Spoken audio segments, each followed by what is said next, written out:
همیشه ازم سوال میپرسید که چرا گلامون عمر کمی دارن و زود خراب میشن. همین که کاری نداره که قراره بهتون تو این ویدیو 3 تا راهکار بگم که دیگه گلاتون زود خراب نشن. اولیش آب تمیزه. اینو هیچ گل فروشی بهتون نمیگه، ولی 2-3 قطره وایتکس داخل آبتون بریزید، بعدا ازم تشکر میکنید. از گلای 4 فصل استفاده کنید چون که دوام بالایی دارن، مثل داوودی یا کرزنتیه.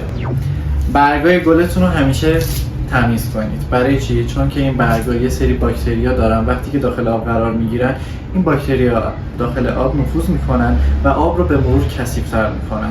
برای همین شما باید هر 2 روز یه بار آبتون هم تعویض کنید.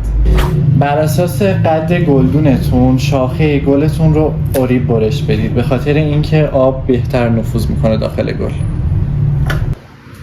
با این ترفندایی که به یاد دادم الان یه گل خوشگل و با دوام داری، فقط به شرطی که هم ساقش رو هر 2 روز یه بار اریب کوتاه کنی، هم آبش رو عوض کنی. اینجوری تا 2 هفته موندگاری داره. البته من تضمین میکنم تا 1 ماه.